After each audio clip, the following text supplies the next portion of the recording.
Madame, Monsieur, bonsoir. 6e journée pour le championnat national de football de D1 et la grosse affiche opposée, l'USO à l'AS Sonabel. Un de plus pour les unionistes qui ont tiré leur épingle du jeu, quoique sur un score étriqué. Un résultat tout de même suffisant pour prendre la seconde place du championnat de D1. Le leader COSAF conforte son classement avec une 4e victoire arrachée face à l'ASFA Enenga. Partager le quotidien de nos professionnels du football, un exercice assez exaltant auquel s'adonne notre confrère Jérémy Nion. La première de ce documentaire a été consacrée à Charles Caboret et vous en aurez la substance dans ce magazine. Paulo Duarte is back ou le retour inattendu sur ce sujet. Le public sportif se prononce dans notre micro-trottoir. Modeste Ouedraogo et Lassina Sawadogo seront mes compagnons pour décrypter l'actualité sportive. Une fois de plus, bonsoir. La 6e journée du championnat national de D1 s'est jouée en 2 manches, samedi et dimanche. En clôture de cette journée, l'affiche COSAF Asfa Enenga sur un score étriqué certes, mais COSAF s'est imposé 1-0 sur la pelouse du stade Issoufou Joseph Konombo. Le reportage avec Adama Guiti et Victorien Marienne. Du petit et du bon lait pour COSAF en ce début du championnat national de l'élite.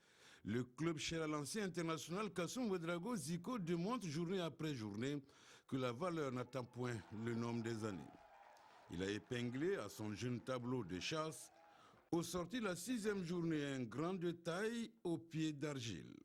La victime a pour nom Asfa Yenega et pour cause, ce coup de tonnerre des 25 mètres dans un ciel qui semblait serein de Kodjo Bolou dès la 7e minute de jeu. Un affront pour le gardien Adaman Sawadogo, de retour du Gabon où il a sué sang et eau pour se faire difficilement une place au soleil. Mise devant le fait accompli, l'Asfa Yenega tente de refaire son retard. Mais à l'image d'Omar Konaté et autres, l'Asfa Yenega a manqué d'inspiration et a été sérieusement bousculé par les jeunes loups d'en face. COSAF a maîtrisé la première période du match jusqu'à la pause 1-0. À la reprise, l'Asfa Yenega est monté d'un cran dans l'élaboration du jeu collectif. Des occasions, il y en a eu, du grabuge aussi dans le camp de COSAF. Sur une bonne partie de la 2e période du match, l'Asfa Yenega a présenté un meilleur visage, mais personne pour mettre le ballon au fond des filets adverses. Au coup de sifflet final, c'est COSAF qui a été maître de son destin en l'emportant certes par la plus petite démarche 1-0. Mais une victoire combien importante dans le fond et la forme. Après la défaite contre l'AS Sonabel, c'est mobilisé et on a dit aux enfants, bon, rien n'est perdu, on continue à travailler et ça va venir. Et ce soir, vraiment, les enfants ont respecté les consignes, vraiment on est très contents. En tout cas, pour la première phase du championnat, vraiment, on est satisfait. Si ça continue comme ça, vraiment, bon, on peut peut-être rebeloter comme l'année passée. On a été 7e l'année passée. Donc, en tout cas, si ça continue comme ça, j'espère que ça va marcher.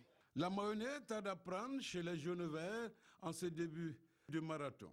Et selon une source bien introduite, le club tire toujours le diable par la queue. Apparemment, en tout cas, la motivation des acteurs est sortie par la grande porte à l'Asfa Yenega. Mais l'espoir est permis, dit-on. Ça, là, c'est dernière 3e défaite. C'est difficile avec 4 entraîneurs.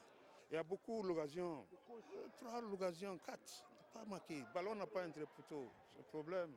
Il fait ça entraînement trop. Maintenant, le problème, c'est commencer. Maintenant, à savoir tout. Après, ça va aller.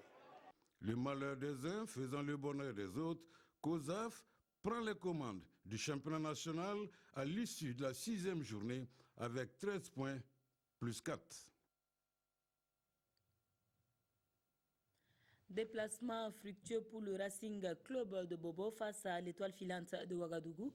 Au stade du 4 août, le RCB s'est imposé sur la plus petite des marques 1-0. Une rencontre en passe de devenir le vrai classique du football burkinabé. Kounsoun Koulibaly et Jean-Modeste Ouedraogo. Voici le nouveau classique du football burkinabé. Étoile filante de Ouagadougou, Racing Club de Bobo-Gulasso est plus qu'un match de football. C'est d'abord une rivalité entre deux villes. Ouagadougou, la capitale politique, et Bobo Gulasso, celle économique. C'est aussi une opposition de style entre Oscar Barraud, meilleur entraîneur de la saison, et Georges Tripp, le maître à penser d'Estélis. 5e minute, Justice Kofi Pepra dans un mouchoir de poche met Assami Sansanda face à ses responsabilités. Djibril Koné sort vainqueur de ce premier duel. Le match ne fait que commencer. À la 21e minute, Ousmane Convolvo, très remuant et accrocheur à la fois, est abattu par Yacouba Koulibaly. Le coup franc de Adama Zerbo n'inquiète pas Charlemagne Milogo, remplaçant du Baba Zongo, parti en essai en France. La légère domination d'Estélis manque véritablement de finition.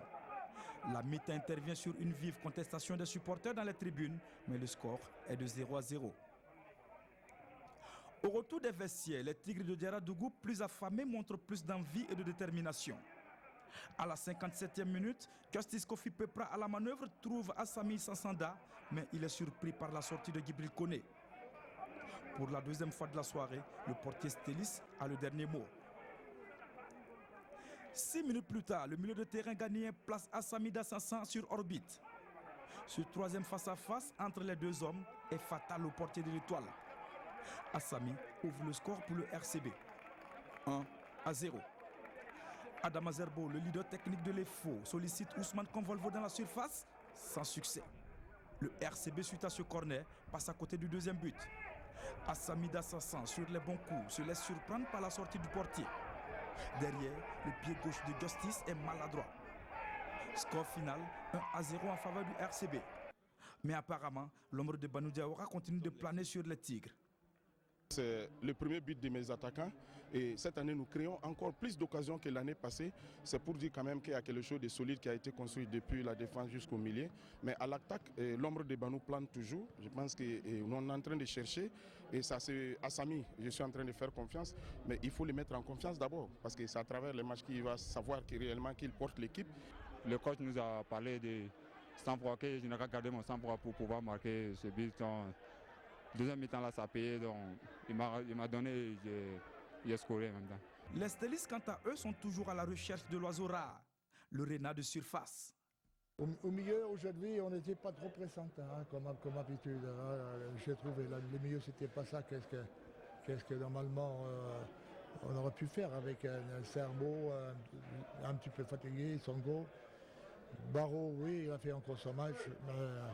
Il y a peut-être Gimbo qui va bientôt revenir. Il y a Soré qui était blessé, qui est rentré, qui a joué les dernières 10 minutes. Il a fait des bonnes choses. Il faut continuer à travailler et puis rattraper les retards. Quoi qu'on dise, l'étoile filante de Ouagadougou ne porte pas vraiment le nom de son entraîneur. Elle a tout sauf des tripes.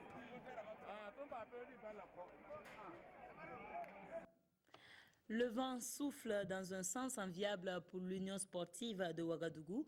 Après l'Asfaï Nenga, c'est l'AS Sonabel qui fait les frais de la bonne forme de l'USO. Une troisième victoire de la saison pour les hommes de Moussa Ouedraogo grâce à un seul but marqué. Nous restons avec Kounsoun Koulibaly et Jean-Modeste Ouedraogo.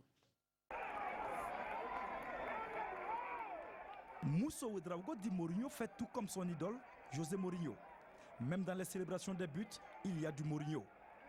Cet après-midi, la victoire étriquée d'1-0 face à l'AS Sonabel est un gros cadeau pour débuter l'année 2016. Entré en cours de jeu, Assimi Barry sera l'homme providentiel. Valentin Kouakou est pantois sur cette frappe. Quand je rentrais, le coach m'a dit de jouer un faux poste comme un attaquant. Alors je suis un attaquant et de jouer genre le 1 meneur et puis d'aller jusqu'au bout. Voilà, quand j'ai démarré le ballon, quand le ballon venait en même temps, quand j'ai soulevé ma tête, le gardien était peut-être sorti. Puis j'ai tiré, c'est rentré. Et pourtant, l'AS Sonabel n'a pas été spectatrice dans ce match.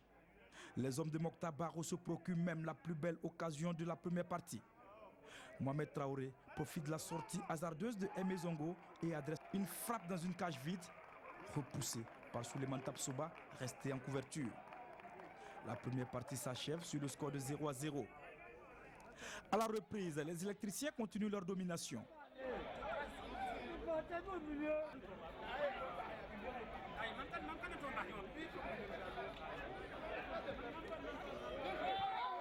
L'USO est contrarié. Moussa Ouedraogo dit Mourinho sort la surprise du chef. Il jette Assimi Barry dans la bataille à la 73e minute. Les appels de balles du garçon dérangent la défense adverse. À la 79e minute, Barry ne se pose pas de questions. Il oblige Valentin Kouakou à aller chercher la balle au fond des filets. Un coaching gagnant pour Mourinho. Mes qualités, c'est l'engagement psychologique. C'est tenir, quelles que soient les failles. Vous voyez, à tout moment, je dis aux enfants de déposer le ballon. C'est difficile. Je prends souvent le risque en construisant très bas, mais avec le temps, je pense que beaucoup de mobilité, beaucoup d'envie de jouer et beaucoup d'engagement, les enfants vont arriver un jour à les faire. Nous sommes procurés les meilleures opportunités et nous avons produit le meilleur football sur le terrain. Malheureusement, cela ne suffit pas pour gagner. Effectivement, à la fin du match, sur une erreur de concentration, une défense qui remonte lentement avec un défenseur qui ne monte pas sur le porteur du ballon. Donc l'USO a marqué à la toute dernière minute derrière l'une des rares occasions qu'ils ont reçues. Ben, voilà, ils ont eu le gain du match. Je les félicite. Herman Sawadogo, dans les arrêts de jeu, tente une pénétration en solitaire, mais se heurte à la défense des Rouges et Blancs de l'Arlay. Score final, 1-0 pour l'USO, qui accroche un autre gros gibier à son tableau de chasse.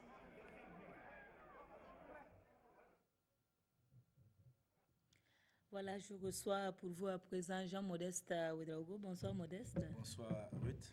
Alors on va parler de ces deux rencontres de la 6e journée que vous avez donc eu à couvrir. Il s'agit premièrement de la rencontre IFO-RCB qui était annoncée comme étant véritablement un choc. Au vu du résultat, est-ce qu'on peut dire que le match a été à la hauteur des attentes du public? C'était un match moyen parce que quand on voit l'adversaire en face, c'est vrai, des fois essayer de jouer, mais véritablement au niveau donc, de la finition, il n'y a pas eu assez d'occasions, ce qui a fait que finalement le match n'a pas volé trop haut. Mais ce qu'on peut dire, c'est que le RCB qui est venu pour pouvoir prendre les 3 points, a reçu donc à prendre les 3 points. Mais ce qu'il faut dire aussi, c'est que ce match IFO-RCB, depuis près de 3 saisons, c'est une rencontre qui tient en haleine dans le public sportif burkinabé. C'est une rencontre qui fait mousser, comme la Sina Sawadogo aime le dire. Donc, du coup, il y a IFO Asfa qui est considéré comme le derby du Faso Foot, qui ne vole plus haut. Et nous sommes en patient de dire que IFO RCB est désormais le derby du Faso Foot. C'est ce match-là qu'on peut vendre, c'est ce match-là qui peut attirer plus de foule parce que le RCB est une équipe stable actuellement et l'Étoile filante de Ouagadougou aussi est en train de se stabiliser. L'année dernière, on a vu le mano à mano entre les deux équipes par rapport donc au titre de champion de Burkina et même au niveau donc de la Coupe du Faso.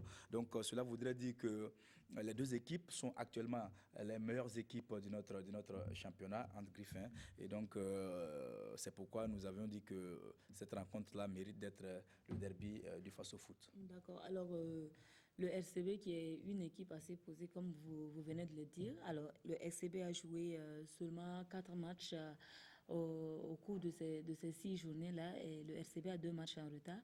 Seulement 2 buts marqués.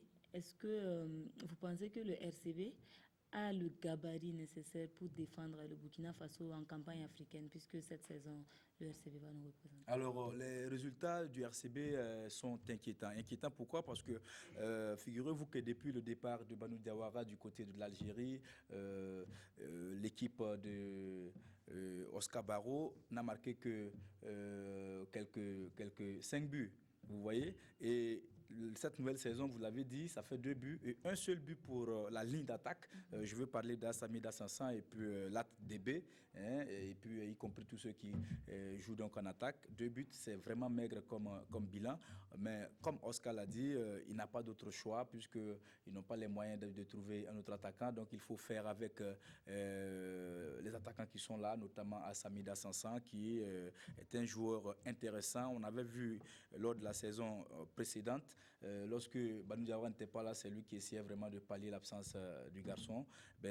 Cette fois-ci, pour le moment, la mayonnaise tarde à prendre. Mais ce qu'il faut dire, c'est qu'il y a du jeu au niveau du RCB, avec un garçon comme Justice Pepra Kofi, qui distille de très bons ballons. Il suffit d'avoir un rénal de surface et puis, écoutez, le RCB va vraiment faire pleuvoir les buts. Est-ce que le RCB a fait le deuil de Banou Diawara finalement? Bon, il va falloir faire le deuil parce que... Le fantôme plane. Oui, il plane, mais voilà, il faut en finir avec cette histoire parce que les joueurs passent mais le club demeure.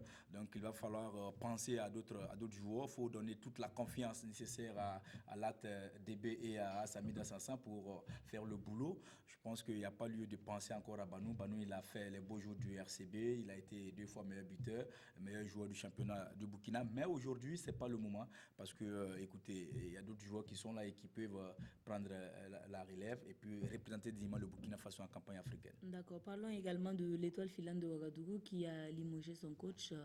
Nous avons appris cet après-midi. Tout à fait. Est-ce que ce n'est pas une décision un peu prématurée? Nous sommes à 6 journées de la saison, sans compter les matchs en retard de l'étoile filante de Ouagadougou. Est-ce que vous pensez que ce choix des dirigeants-là était vraiment indispensable?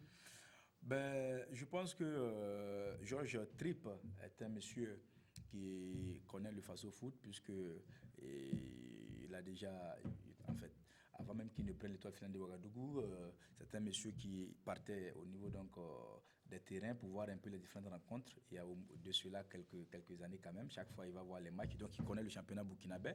Lorsqu'il a pris l'étoile finale de Ouagadougou, c'est vrai que le début était difficile, mais au fur et à mesure, on a vu qu'il a commencé à mettre en place une équipe.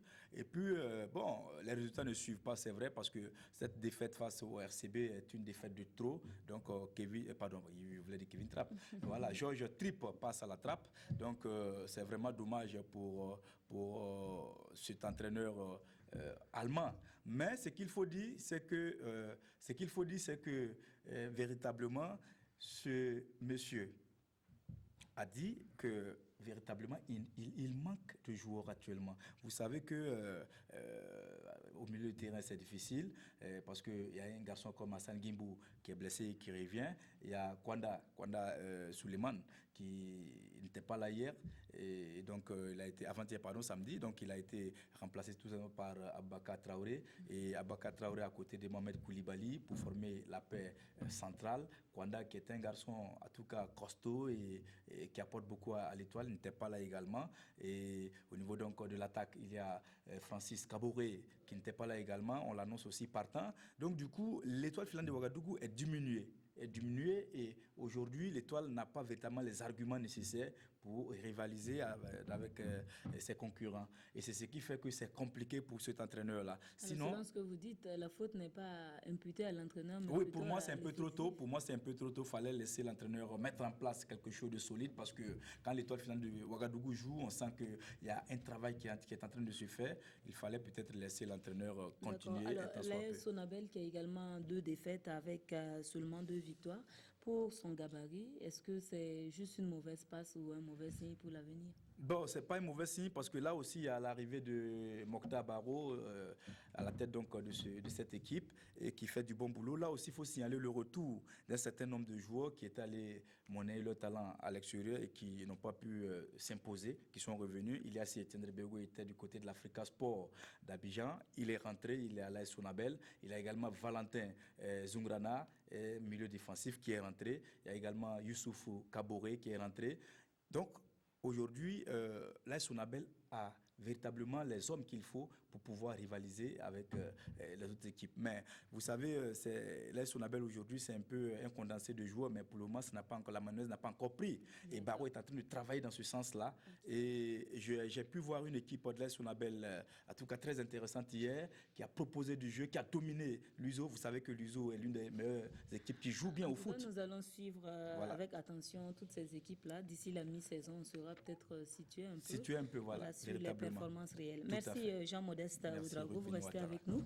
L'Union sportive des forces armées, association sportive des fonctionnaires de Bobo, un remake de la finale de la Coupe du Faso 2015, 2 équipes en difficulté en cette saison et qui n'ont d'ailleurs pas fait mieux à forces égales. Elles se sont quittées sur la note de 0-0. Les résumés de la rencontre avec Ibrahim Sombier et Mahamadi Wena.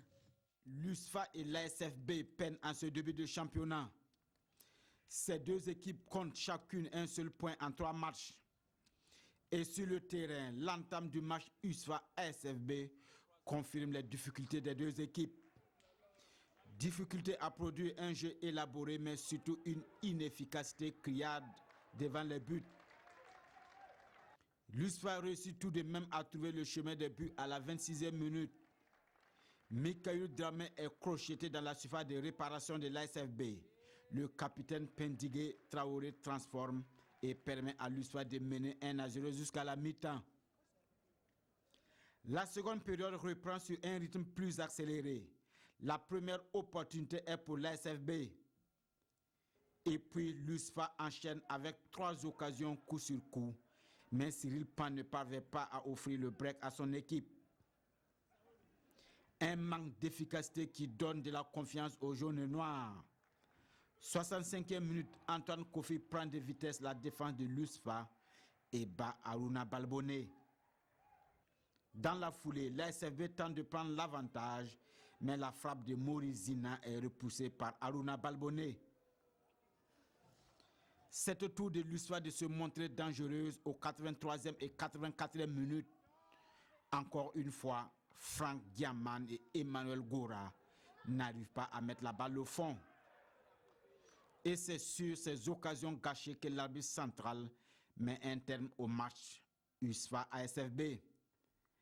Beaucoup d'occasions qu'on n'a pas pu concrétiser. En football, c'est des trucs qui se payent cash. On n'a pas pu saisir notre chance pour marquer, eux, ils ont marqué. Donc, beaucoup de regrets. Déjà qu'on gagne les occasions, si on ne produisait pas des occasions, je pensais que là c'était inquiétant. Mais déjà qu'on gagne des occasions, ça veut dire qu'on produit du jeu. On va travailler à concrétiser ces occasions. Je ne sais même pas combien d'opportunités on a eu pour pouvoir marquer au moins 6 à 7 buts aujourd'hui, mais bon. Les derniers passes, ça ne réfléchit pas, ça joue au hasard, donc ce qui fait qu'on a 2 points aujourd'hui. Avec 2 points et 2 matchs en retard, l'ASFB et l'USFA occupent désormais les 2 dernières places au classement. Un bilan inquiétant surtout pour l'USFA représentant burkinabé en Coupe de la Confédération. D'ailleurs, les mauvais résultats de l'équipe militaire ont entraîné le limogeage de Xavier Kaboré. En attendant le retour probable de Issa Balbonné à la tête de l'USFA, Patrice Zabsonné a assuré l'intérim de ce match USFA-ASFB. Et l'information a donc été confirmée cet après-midi. Issa Balbonné a pris les rênes de l'Union sportive des forces armées. Nous en reparlerons tout à l'heure avec Lassina Sawadougou. Un ouf pour le Majestic qui enregistre sa première victoire de la saison en s'imposant devant le Banqui Sport 1-0. Ce score permet aux académiciens de quitter la dernière place du classement. Roger Kam et Bangba David Kafando. Il a fallu attendre l'année 2016 et plus de 90 minutes de pénitence à Majestic pour s'imposer sur la marque de 1-0 face au Banqui Sport et s'offrir sa première victoire de la saison. Les académiciens derniers du Faso Foot se montrent offensifs et agressifs dès l'entame de match. Jean-Emmanuel Zongo décale Alassane Souré, Herman Ouanré s'interpose. Corner pour le Majestic. Sur le corner, la défense des Dougoulaises est statique.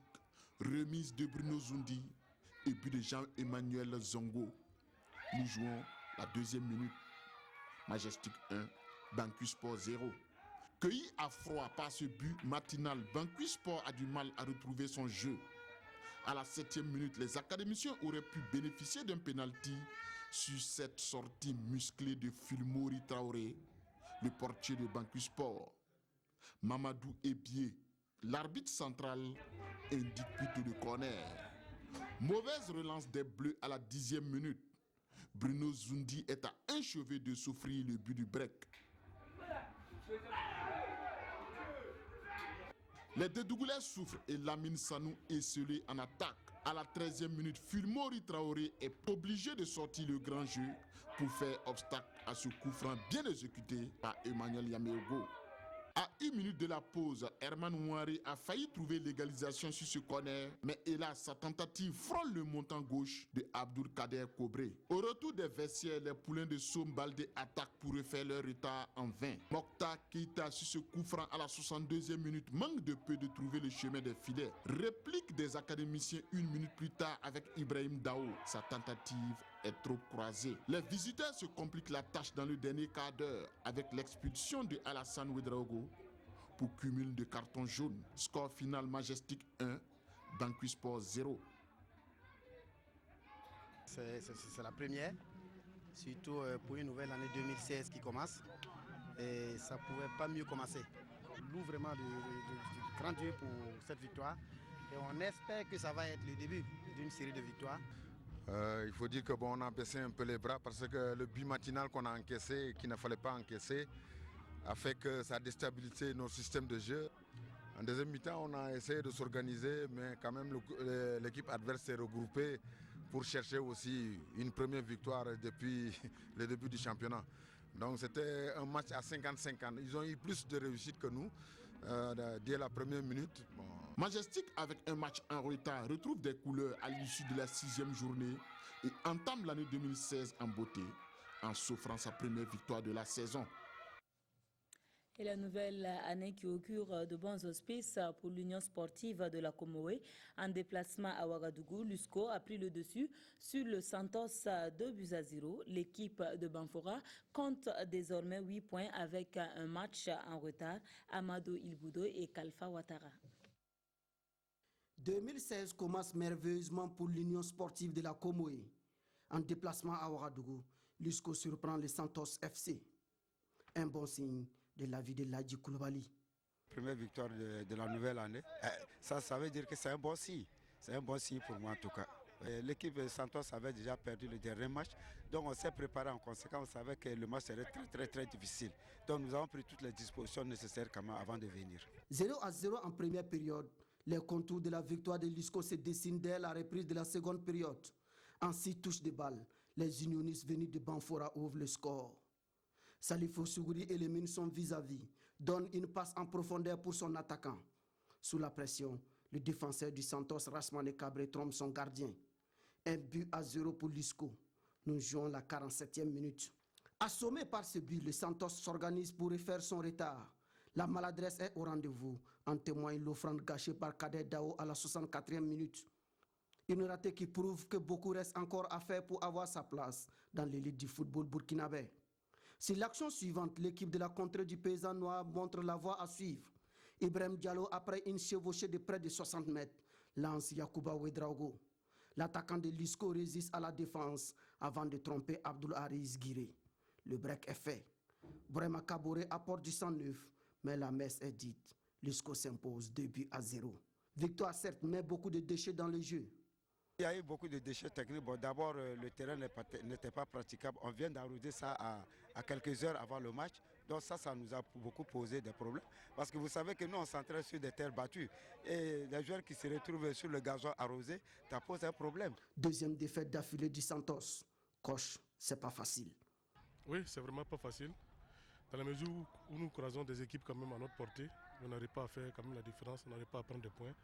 C'est décevant, c'est quand même regrettable parce que c'était préparé pour quand même venir prendre 3 points. Mais malheureusement, l'adversaire a su jouer le jeu. Ils nous ont endormis et puis en deuxième mi-temps, ils se sont réveillés. Ils ont eu 2 contres et on a pris un but qui a quand même frappé le moral de mes joueurs. Oui, mais on domine mais on ne marque pas. Depuis le début du championnat, c'est ce qui se passe dans notre équipe. Vraiment, je suis déçu parce que, à vrai dire, les mots me manquent parce que au vu de la première mi-temps, je me suis dit que voilà, aujourd'hui, quand même, on a quand même un adversaire à notre portée. On allait tout faire pour prendre les points, mais malheureusement, et comme je l'ai dit, Banfora a préparé son coup. Avec 8 points, l'USCO peut envisager plus sereinement son prochain déplacement pour jouer le Rail Club du Kadiogo. Et une rencontre au déroulement fort pénible, et c'était à Waiguia. L'USI y recevait le Rail Club du Kadiogo. Un pénalty accordé par l'arbitre central au RCK dans le temps additionnel a mis le feu aux poudres. Après que le terrain ait été envahi par les supporters, il s'en est suivi des scènes de violence, soirée sportive cauchemardesque que nous relate Jean-Victor Ouedraogo. Sur cette image, Richard Ili de l'USI donne un coup au visage de Mohamed Silla du RCK. L'arbitre central, Sanogo Bourema, qui était à quelques mètres de l'action, accorde un penalty au Faucon. Une décision contestée par les supporters de l'USI qui ont envahi le terrain du jeu. Dépassé par cette foule déferlante, la sécurité qui était sur place fait appel à un renfort afin de sécuriser le corps arbitral et les Faucons. Mais peine perdue. Les supporters du Yatinga ne démordent pas et décrètent même l'intifada qui a duré une vingtaine de minutes. Avec le renfort, la sécurité parvient à exfiltrer le corps arbitral. Le 4e officiel blessé est évacué au centre hospitalier régional de Ouayouia. Je suis triste de voir que le football burkinabé est encore vraiment dans un état très très primitif, j'avais dit, parce que la réaction de ce public-là, bon, je ne le limite pas simplement au football. Que va être le Burkina dans quelques temps? Je me demande, parce que cette réaction-là, c'est comme si on était venu d'une autre planète. Et là, vraiment, c'est regrettable. Moi, je pense qu'il y a quelque chose à revoir. C'est vraiment très très dangereux, parce qu'on peut tuer un enfant comme ça. Vous avez vu ce qui s'est passé en Algérie? C'est des situations comme ça. Vous avez votre fils qui va pour jouer au ballon, après on vient vous annoncer son décès. Non, ne négligeons pas les choses, ne fermons pas les yeux sur certaines choses. Il est temps quand même on attire l'attention de nos autorités sur cette situation. Ce n'est pas le seul sage chaude. Les dirigeants sportifs de la cité de Naba-Congo sont convaincus que tout est fait pour déstabiliser l'équipe à travers l'arbitrage. Je n'ai pas pour habitude de critiquer les arbitres, mais je pense que vous êtes les mieux placés. Sinon, quand il a sifflé sur l'action, quand il a fini de siffler et quand le ballon est sorti, les joueurs du RCK repartaient dans les camps. Et il a forcé de venir siffler un penalty. Et revoyez l'image. Si vous avez les images, revoyez. Quand le ballon est sorti, les joueurs du RCK même repartaient se replacer. Pourtant, rien ne présageait une soirée cauchemardesque d'une rencontre qui était partie pour un match de feu et de très haut niveau. Pour preuve, cette frappe de plus de 30 mètres de Ponongo Yannick qui a trouvé le chemin des filets à la 70e minute. Un but venu d'ailleurs qui a fait jubiler les supporters de l'USI. Puis cette action de la 93e minute qui vient ternir l'image de la rencontre. Cette situation malheureuse doit inciter les décideurs, les acteurs du monde sportif à trouver une thérapie draconienne afin de parer à toute éventualité irréparable. Voilà, plus jamais ça sur nos terrains et stades et une ambiance plus paisible à présent. Il s'agit du choc entre le BPS 3e et l'AGEB 5e au classement. Le match s'est soldé par un score vierge. Samedi, au stade municipal de Koudougou, les Grenouilles Bleues ont accroché leur 4e match nul de la saison et leur 6e match sans défaite. Yacouba Gamene et Jérôme Tchendrebego. Même s'ils n'ont pas concédé de défaite en 5 matchs, Abdoulaziz Traoré et ses camarades du BPS tenaient à renouer avec la victoire après 2 matchs nuls à l'extérieur et à domicile. Mais Ismaël Karambiri et les siens avaient bien l'intention d'allier une 2e victoire de rang en déplacement. Dans ce conflit d'intérêts, les Rouges et Bleus de Koudougou assiègent le camp blanc pour une domination stérile. La GEB redresse la barre et se crée aussi des occasions comme sur cette percée de Ibrahim Kondaogo, puis cette tête décroisée mais mal ajustée de Arba Dikou à la 43e minute. Boukari Ouedraogo ramène les 22 acteurs dans les vestiaires à 0-0. Les occupants des gradins du stade municipal s'attendent à une bien meilleure seconde période.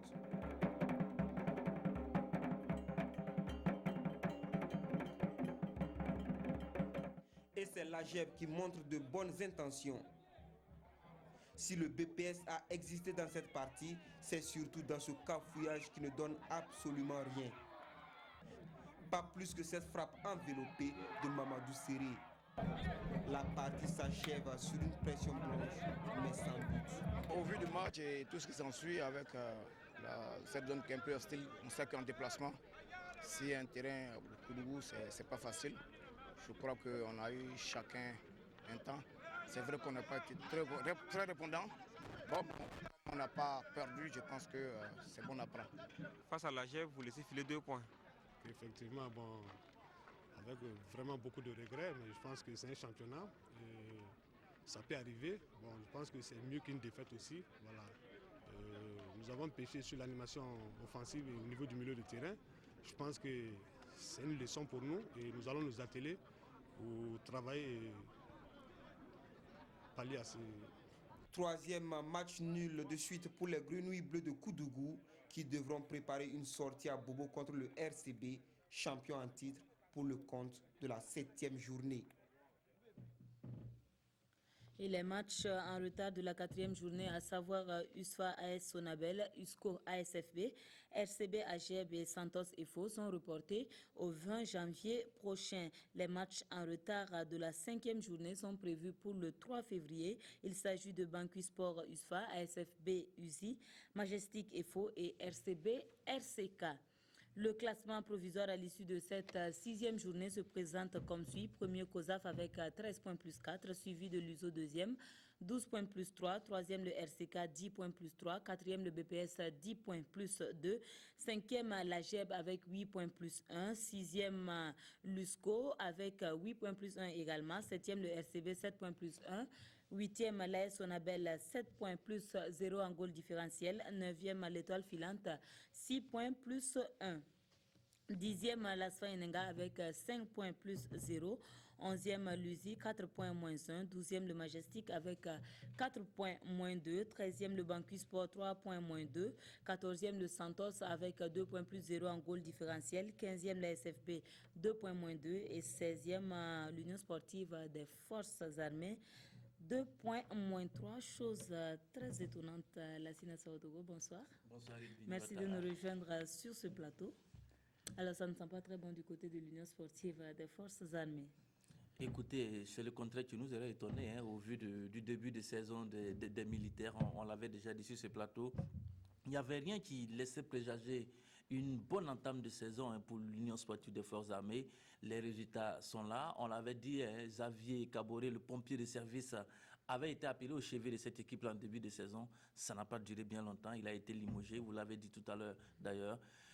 Issa Balbonné donc prend les commandes de l'équipe militaire. C'est vrai, hein, alors qu'en défendant les dernières périodes au Burkina, on n'avait pas la tête sans doute au sport du côté de l'armée, mais tout est devenu à la normale et on est même surpris de voir l'USFA se comporter de la sorte. Comme on l'a dit, une équipe qui doit nous représenter en compétition africaine, il y a véritablement quelque chose qui ne va pas de ce côté-là. Alors, Balbonné qui prend la tête de l'Union Sportive des Forces Armées pendant qu'il est avec les étalons espoirs, comment est-ce qu'il pourra donc cumuler ces deux fonctions ou comment cela va-t-il se faire finalement? Écoutez, c'est la question qu'on voudrait bien poser, surtout à la Fédération burkinabé de football. Je ne pense pas que ce ne sont pas les entraîneurs qui manquent, hein, pour suppléer Issa Balbonné du côté des étalons espoirs. S'il a bien voulu, hein, partir du côté de l'histoire, sans doute qu'il a eu des garanties à ce niveau-là. On a aussi appris la nouvelle, hein, cet après-midi d'ailleurs qu'il a été présenté, Issa Balbonné, à ces nouveaux joueurs de l'USFA. On attendra de voir la suite qui sera donnée surtout au rôle d'Issa Balbonné au niveau de l'équipe nationale espoir. D'accord. Alors, on a parlé du limogeage de l'entraîneur de l'Étoile filante, du limogeage de l'entraîneur de l'Union Sportive des Forces Armées. Nous sommes à 6 journées du championnat. N'est-ce pas un peu prématuré tout ça? Écoutez, hein, c'est la première moitié de saison qui fait son bilan. L'USFA est une équipe africaine. L'USFA sent qu'elle est en train de perdre pour le moment le rythme, elle est pour le moment relégable, hein. Au niveau du championnat, c'est une grosse surprise. L'USFA veut se reprendre et l'USFA pense que la meilleure façon de se reprendre, c'est de changer d'entraîneur. L'USFA a déjà 2 matchs en retard. L'USFA oublie qu'elle n'a pas fait de bon recrutement, elle n'a pas recruté intelligent cette saison. Et d'ailleurs, elle a laissé partir son meilleur joueur qui s'appelle Silla. Est-ce qu'il faut jeter la pierre au pauvre Xavier, je précise le pauvre Xavier, est-ce qu'il faut lui jeter la pierre? En le chassant pour le remplacer par Issa Balbonné, on aura la réponse. Pour l'État de Ouagadougou, je pense que c'est un club à pression.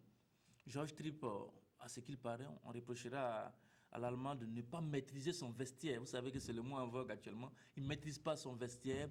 Il n'arrive pas à avoir une équipe type après 6 journées. Est-ce qu'il a les hommes? Il a même répondu, il a même un peu parlé de ce problème de ressources humaines dans l'interview de Jean-Modeste Ouedraogo. Est-ce qu'il a les hommes? Il n'a pas les hommes et on lui demande d'avoir une équipe type. C'est très difficile. Il n'a pas d'équipe type et il paye cher.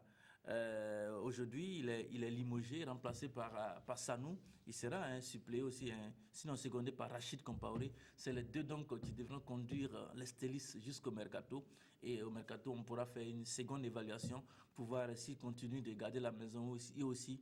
Ils sont remerciés. C'est un peu la vie des entraîneurs. Vous savez, il y a quelqu'un qui m'a soufflé que les faux pour faire plaisir à certains, que le faux c'est le Real du Burkina, le Real tu as limogé Benitez, et qui a coopté Zidane. Tu as coopté Zidane qui était juste à côté et puis bon voilà.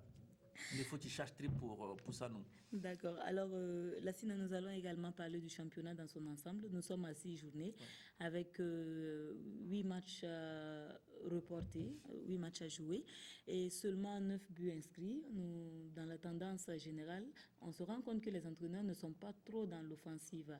Est-ce qu'il faut un peu plus de temps pour prendre ces marques ou qu'est-ce qui se passe? Est-ce que les entraîneurs ne sont pas trop dans l'offensive? Quand on regarde les différents résumés qui sont passés, quand on va au stade, ce ne sont pas les occasions qui manquent.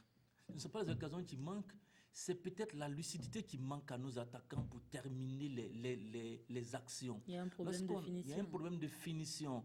Et j'ai un peu souri lorsque j'écoutais l'entraîneur de l'Asfa Enega avec son français anglicisé, hein. Il nous fait rappeler un peu Malik Jabi qui disait en son temps où est joué, lui dit il y a des occasions mais on n'arrive pas à mettre le ballon au fond. Il ne peut pas s'élever à aller mettre le ballon au fond. C'est un peu ça le problème du football.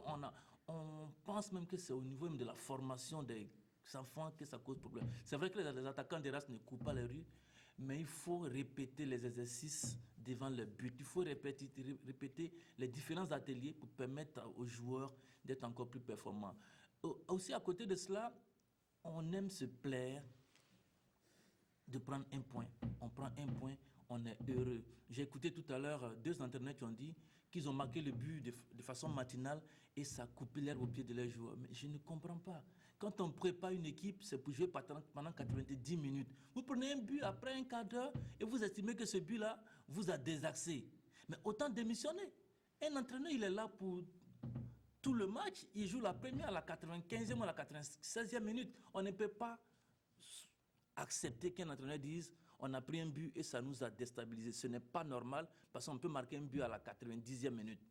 Ce n'est pas normal. Je voudrais, pour cette journée-là, saluer la bonne performance de COSAF. Vous savez, COSAF avait perdu lors de la journée précédente avec le saut du maire de son président Zico, qu'on n'a pas d'ailleurs apprécié. Mais COSAF a eu les ressources mentales nécessaires pour se reprendre. C'est pareil aussi pour l'USO. L'USO nous produit un beau football. C'est vrai que l'équipe ne marque pas beaucoup, mais le fait déjà d'être dans cette dynamique-là et de proposer du jeu, c'est déjà quelque chose de très intéressant. On a bien apprécié Mourinho pour cette journée. Même la Sonabel qui n'a pas gagné, c'est vrai, mais la Sonabel aussi qui n'a pas fermé le jeu, qui a joué et qui malheureusement n'a pas pu concrétiser ses actions comme vous le disiez tout à l'heure. Il y a un problème de finition à ce niveau-là. On va saluer aussi, et Modeste l'a dit, la victoire du RCB sur le faux, même si on n'est pas Racing Men. Mais c'est pour dire un peu que ça fait plaisir qu'une équipe quitte Bobo pour venir battre une équipe de Ouaga. C'est d'ailleurs le cas aussi pour l'USCO qui a battu Santos.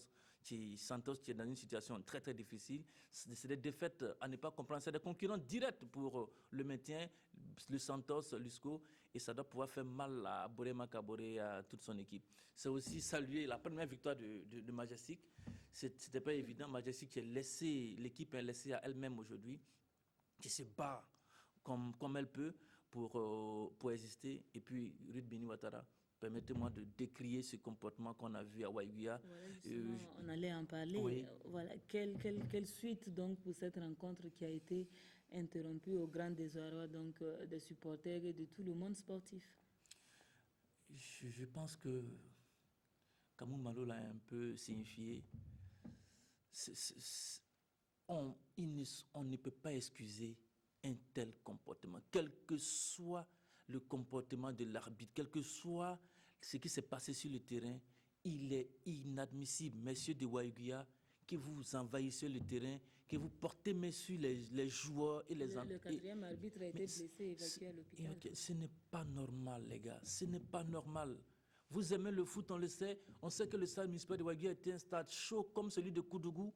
Et j'espère que Koudougou a tiré leçon de ce qui s'est passé ce week-end à Waïguia. Koudougou a tiré leçon de la situation de son stade la saison dernière. Il ne faut pas qu'on voit ce genre de choses. Il y a de fortes chances, je vous le dis, que l'USI perde ce match sur tapis vert. Il y a de fortes chances que le stade municipal de Waïguia soit suspendu et que vous jouez vos matchs soit à Goursi ou à Yako. Ce ne serait pas à votre faveur parce que vous aimez le football. Mais écoutez, c'est la sanction qui sans doute sera prise. La sanction en Ruth Beni Ouattara sera connue demain. La Ligue de football professionnel se réunit demain pour statuer sur ce cas-là Et c'est vraiment dommage. S'il vous plaît, que ce soit à Dédougou, que ce soit à Banfora, à Bobo-Dioulasso, à Koudougou, à Ouagadougou, permettez bien sûr qu'on essaie de jouer au football, qu'on essaie de se faire plaisir sur le terrain. Et sachez que quand on joue au football, il y a 3 résultats possibles. On gagne, on perd ou on fait match nul. Ce n'est pas la peine véritablement que les choses se passent de cette manière-là. Écoutez, c'est arrivé rude, mais véritablement... Alors, on ne comprend pas trop pourquoi il y a une telle recrudescence de la violence dans les stades. On a l'impression que l'on prêche dans le désert lorsque l'on donne des messages de sensibilisation.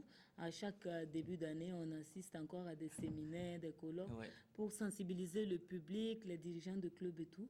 Mais on se rend compte que les choses vont de mal en pire. Comme l'a dit Kamo Malo, le football est en train d'aller à un stade primitif et on ne comprend pas. Écoutez, moi je voudrais qu'on prenne pour exemple le football anglais. Le football anglais était réputé pour être le football le plus violent du monde, avec ses hooligans à ne pas finir. Le football anglais, c'est discipliné. Vous regardez dans les stades anglais, il n'y a même pas de grillage même pas de barrière entre les joueurs et les spectateurs. C'est pour vous dire qu'ils ont compris que le football, c'était un jeu, c'était une fête. On vient pour faire la fête, l'arbitre peut se tromper, c'est pas pour autant qu'il faut lui jeter la pierre jusqu'à l'amener à l'hôpital. Ce n'est pas normal. Nous avons une petite note ici, c'est ça aussi, juste pour interpeller, la Ligue de football professionnel, il n'y a pas eu de match. Et en tout cas, dans le Grand Ouest, ce week-end, certains problèmes de programmation permettaient aussi à tous les coins du Burkina Faso de pouvoir vivre au moins un match de championnat.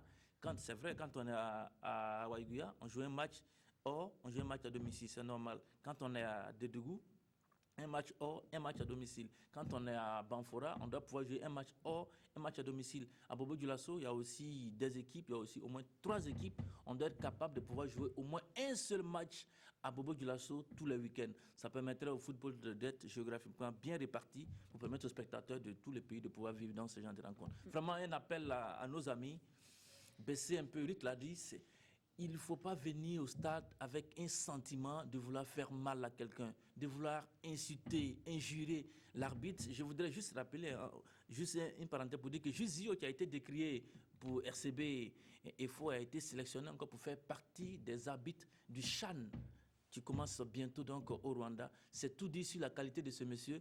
Au-delà de tout ce qu'on peut dire au Burkina Faso, Jusio fait partie aujourd'hui des meilleurs sifflets du continent africain. Comme qu'on est le prophète chez soi. Voilà. Alors, Paolo Duarte, ex-sélectionneur des étalons de 2008 à 2012, est de retour au Faso depuis le 29 décembre dernier. Celui-là qui avait suscité des espoirs sans aboutissement au sein du public burkinabé dépose une fois de plus ses valises au Faso. Comment ce retour est-il apprécié par le public sportif? Les propos dans ce micro-trottoir de nos reporters. Je peux dire que le soir, en tout cas, ça va. Parce que, bon, avec l'entraîneur qui est parti là, vraiment, ce n'était pas la peine. Mais bon, avec Paolo Duarte, comme il connaît déjà l'équipe, il connaît les pays, il a fait déjà des années. Il a prouvé, bon, qu'il peut faire quelque chose. Donc, je me dis que non, il n'y a pas de problème. Et il arrive donc, il reprend une équipe des salons en pleine crise. Je pense qu'il aurait fallu faire un travail de fond, prendre un mois, de sonder en tout cas l'entourage, de voir ce que la presse en pense, de voir ce que les supporters, parce que chacun peut apporter quelque chose dans le choix de cet entraîneur-là, puisque c'est une crise qui est là et tout le monde la voit. Et je ne pense pas qu'à l'étape actuelle, se précipiter pour prendre un entraîneur était la meilleure des solutions. J'ai confiance. Tous les entraîneurs sont bons. C'est ce petit truc-là pour donner confiance aux joueurs. Il a eu du mal à pouvoir mettre la sérénité et la discipline au sein de l'équipe, ce qui a entraîné les mauvais résultats à la CAN 2012 en Guinée équatoriale. Venir encore avec la même équipe, bon, on n'a pas constaté trop de changements. Je pense que ça serait un peu difficile. Il n'y a pas d'entraîneur ou quoi ailleurs où on peut aller chercher. Ben moi, je suis encore d'accord sur les journalistes qui critiquent parce que je suis d'accord sur eux, leur principe de dire les choses au clair. Il ne faut pas avoir peur de la fédération pour dire ce qui est vrai. Alors, la vérité fait mal aux yeux, mais ça ne les crée pas. C'est rien qui sont avertis, qui l'ont choisi. Bon, nous ne pouvons rien dire dans ça. On attend les résultats. Sinon, j'aurais préféré autre entraîneur que Paolo Duarte. Ben, attendons de voir d'abord. Il était là, il avait formé une équipe, il a laissé Paul Puté venir, il a terminé. Et là, il faut qu'on accepte le laisser travailler parce que pour le moment on ne peut pas avoir des résultats. Franchement, il faut le dire, on ne peut pas avoir de résultats pour le moment, mais on n'a qu'à le laisser, il va travailler. La fédération a fait une mauvaise affaire. C'était mieux de garder Pute que de prendre Paolo Duarte. Il est arrivé à nous qualifier jusqu'à nous amener en finale. Parce qu'il a raté une fois, il faut le chasser. Qu'est-ce que Duarte a fait pour nous? Voilà. Ou bien il fallait prendre le Nigérien Stéphane Kessi. Que de prendre... Quel palmarès c'est lui-là? On prend le problème basé sur les entraîneurs en croyant que c'est les entraîneurs. Or, pourtant, eux aussi, ils doivent céder leur place là à d'autres personnes pour qu'on voit comment ça va donner. Moi, je crois que c'est une très bonne affaire que la fédération ait songé. Parce que quoi qu'il en soit, tout entraîneur a son caractère. Et c'est un monsieur très rigoureux, je l'ai suivi avec les étalons. Pablo Duarte n'a pas échoué. Le public burkinabé est très difficile. Et je crois que Paolo Duarte doit comprendre cela, a compris cela. Nos joueurs sont devenus vieux. Paolo Duarte ne peut plus manager l'équipe comme il veut. Moi, je pense que la fédération risque de tomber même avec Paolo Duarte. Pour moi, je pensais que la fédération allait changer peut-être un autre entraîneur, comme Seven Keshi qui s'est proposé au niveau du Nigeria. Lui, il a fait ses preuves, non seulement chez lui. Et n'oubliez pas que les Européens qui viennent souvent en Afrique, c'est très difficile. Je pense que 2 ans là, c'est trop. On aurait dû signer seulement jusqu'aux éliminatoires. Après, on verra si c'est bon. On prend un autre entraîneur. D'ici là, s'il fait une mauvaise prestation, de perdre de l'argent inutilement. Et c'est le contribuable burkinabé qui aura déboursé encore des sommes inutiles pour payer les engagements d'une fédération qui, du reste, n'est pas prévoyante. Donc je pense qu'on aurait pu signer une année, surtout que nous sommes à l'orée des éliminatoires et qu'on avait déjà entamé une bonne partie. Une année, c'était quand même un bon test et voir si possible renouveler. Retracer la vie et l'œuvre de Charles Kaboré, capitaine des étalons, c'est la première d'une série de réalisations qui ont pour auteur Jérémy Nion, journaliste aux éditions Sidoya. C'est à travers un documentaire de 52 minutes dont l'avant-première a été projetée lundi dernier au Sénasa. Moussa Ouedraogo et Kalfa Ouattara étaient au nombre des cinéphiles. De la rue à la gloire, tel peut être résumé la vie de Charles. Charles Kaboré, capitaine des étalons et sociétaire de Krasnodar FC en Russie, a défié toutes les lois de la nature pour devenir ce qu'il est aujourd'hui. Orphelin de père et privé de sa mère dès son jeune âge, Charles Kaboré doit tout aujourd'hui au football. C'est vraiment offrir aux enfants un moyen de rêver, un exemple d'un rêve, d'un parcours qui peut être réalisable quand on veut, pour dire simplement que il n'y a pas de fatalité. Voilà. On peut naître pauvre et puis devenir riche, ou en tout cas vivre dignement, parce que tout simplement on a cru en soi et on a travaillé. Il n'y a pas de fatalité. Et ça, son histoire me donne beaucoup d'exemples. Et je pense qu'il faut qu'on montre ces exemples-là pour que d'autres personnes puissent s'en inspirer. Modèle pour les uns, inspiration pour les autres, l'international burkinabé est perçu aujourd'hui comme un symbole de réussite. Charles, c'est un modèle pour les joueurs, un modèle de courtoisie, modèle sur le terrain, modèle de combativité.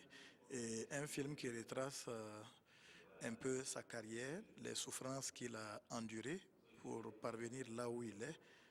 Je pense que c'est un grand message d'espoir pour tous les footballeurs d'ici et d'ailleurs. C'est une satisfaction, moi je suis content d'y figurer déjà et de profiter de l'occasion pour remercier tous les gens qui m'ont aidé et qui ont su m'inspirer et me donner confiance quand j'étais au plus bas. Oui, c'était beaucoup de volonté, beaucoup de chance et quand on a envie, quand on a des objectifs dans la vie, souvent on arrive à les réaliser parce que chaque personne doit avoir des objectifs à court terme ou à long terme et c'est important.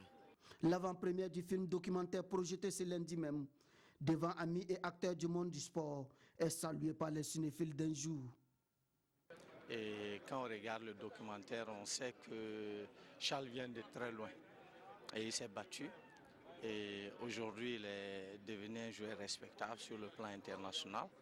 Et il a fait une très belle carrière et continue toujours à défendre le drapeau burkinabé sur les terrains. Nous sommes en train de voir avec les chaînes de télé pour une diffusion publique, parce que bon, l'important pour nous, c'est vraiment montrer au grand maximum aux téléspectateurs et en tout cas à un grand public. 4 ans, c'est le temps qu'il a fallu au réalisateur pour boucler le film. En perspective, Jérémy Nyon travaille actuellement sur 2 autres documentaires portant sur les footballeurs internationaux Alain Sibri Traoré et Aristide Bansé, sociétaire de Chippa United en Afrique du Sud. Bon vent donc à notre confrère Jérémy Nyon. En Espagne et au lendemain du match nul du Real à Valence, les Madrilènes poussent leur entraîneur vers la sortie et portent leur choix sur Zinedine Zidane, entraîneur du Castilla, l'équipe réserve des Merengues. Je veux vous annoncer que le Real Madrid a décidé de nommer comme entraîneur de l'équipe première Zinedine Zidane. Zidane est l'un des plus grands joueurs de l'histoire du football. Il saura mieux que quiconque comment gérer le club et l'équipe première du Real. En plus, Zinedine Zidane connaît très bien ses joueurs. Il a notamment remporté à leur côté la 10e Ligue des Champions du club en tant qu'entraîneur adjoint.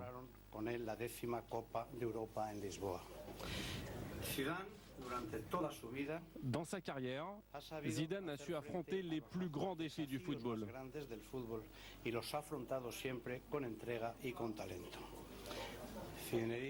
Zinedine Zidane, ceci est ton stade.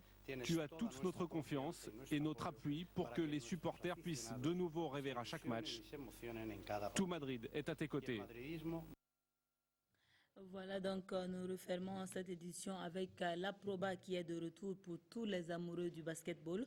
Après quelques années d'interruption, la nuit du basket renaît de ses cendres tel un phénix. Pour son traditionnel rendez-vous de fin d'année, le 30 décembre a été choisi pour abriter l'événement sur le plateau de la Sonabi. À l'affiche 2 équipes du Niger, l'AS LBK Andoine et l'AS Sonabi. Mokhtar Ouedraogo et Lassina Sawadogo pour le résumé. La nuit du basket est de retour. L'association pour la promotion du basket remet le couvert en cette fin d'année 2015. Un tournoi pour renforcer les liens entre le basketball nigérien et burkinabé. Dabagoinis et Yamsoul ont l'appui des amis nigériens qui sortent eux d'une crise de la discipline et qui rejouent au basket grâce à cette nuit. Le basket dame à la Sonabi bat de l'aile. Ce sont donc les filles de l'AS LBK, fraîchement championne nationale junior, en jaune, qui ont servi de challenger aux filles de l'ASAF venues du Niger. Mélodie Nyampa et ses coéquipiers, plus en jambes, vont prendre la mesure des Nigériennes, battues sur le score de 31-20. Et pour saluer le retour de cette compétition et surtout des amis nigériens, des attestations de reconnaissance ont été distribués. Une nuit du basket, c'est aussi du jeu. Dans ce concours de shoot à 3 points, un bon lot de candidats, mais que de maladresse. Un vainqueur tout de même. Les responsables de l'association qui a pour leitmotiv le panier à éclore les talents ont salué les invités et exhorté les acteurs à plus d'efforts pour booster la discipline. La rencontre entre les pétroliers et les Nigériens de la STTC en orange a tourné à la démonstration pour Aboubakar Sarra et ses coéquipiers. Un match de gala dans lequel les poulains de Yves Le Dragon ont répété leur gamme avec les renforts de Mike Sawadogo. À la fin de la partie, le score lui est sans appel, 62-19 et un trophée pour Abraham Lamizana de la Sonabi. Une attestation pour le capitaine de la STTC. Mais l'essentiel pour les organisateurs était bien ailleurs. Un tournoi sous-régional avec la participation de l'ASAF du Niger et ça permet aux jeunes de s'exprimer. Nous sommes en fin d'année, c'est l'occasion pour eux de se retrouver et de s'éclater, de se souhaiter bonne année. Bon, nous sommes venus répondre comme d'habitude. Ce n'est pas la première fois que nous venons à participer à ce tournoi. L'année passée aussi, nous étions là et nous allons toujours venir parce que bon, c'est la famille de basketball qui gagne. La tradition a été respectée avec la remise d'attestations aux différentes équipes, une enveloppe comme soutien et saluer enfin pour terminer la relation qui dure entre différents acteurs mais qui reste vivace et qui doit continuer en s'améliorant. Voilà donc qui referme l'édition de ce soir. Je vous retrouve vendredi par la grâce de Dieu. Bonsoir.